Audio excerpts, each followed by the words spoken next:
Hi బుల్బుల్. Hi. మళ్ళీ సురేష్కి ఏమైంది? ఎవరి కోసం వెతుకుతున్నా? అది ఎవరి కోసం కాదు, నేను నీతోనే మాట్లాడాలి బుల్బుల్. నాతోనేనా? సరే చెప్పు. చెప్పవేంటి? బుల్బుల్ అది అసలు ఏమైందంటే నిన్న రాత్రి నువ్వు మరీ మితిమీరిపోయా సురేష్. నీకు నా మీద కోపంగా ఉందా బుల్బుల్? కోపంగా లేదు, కానీ కోపం వచ్చినా రావచ్చు అంటే ఏంటంటే ఎంతో కష్టపడి మేము ఈ ప్లాన్ సిద్ధం చేసాం. చాలా కష్టపడి డ్రింక్ తాగించాం. అప్పటికి నువ్వు ప్రపోజ్ చేసి ఉండకపోతే నేను నీ తలని టపామని గోడకేసి కొట్టేదాన్ని. కానీ నువ్వు ఎలాగో ప్రపోజ్ చేసేసావు గనుక నాకు ఇప్పుడు ఆనందంగా ఉంది.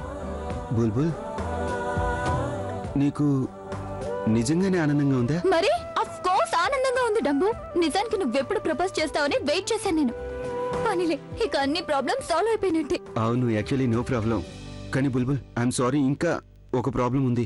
అవునా? ఇప్పుడు ఇంకేం ప్రాబ్లం? అది అమ్మాయి ఏమంటుందంటే రేపే ఎంగేజ్మెంట్ చేయాలంటుంది. రేపేనా? అవును. రేపైతే నిజంగా ప్రాబ్లమే. నేను మా బాస్ తో కలిసి రేపు ఢిల్లీ వెళ్ళాలి, అక్కడ ఒక మీటింగ్ ఉంది. మరి నువ్వు లేకుండా ఎంగేజ్మెంట్ ఎలా జరుగుతుంది?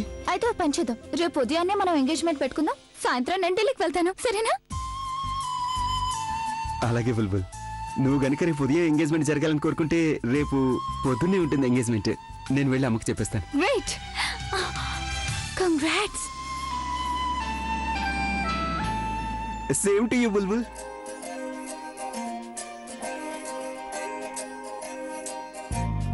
ఏమిటో ఇవాళ రెక్కలొచ్చినట్టు వింతగా ఆకాశమంచు తాకుతున్న గుండెనే, కొరుక్కు తిన్న కళ్ళు చూసినంతనే మనస్సు నవ్వే మొదటిసారి. ఏం మార్పిది, ఎడారి ఎండ మావి ఉప్పెనై ఉంచెనే.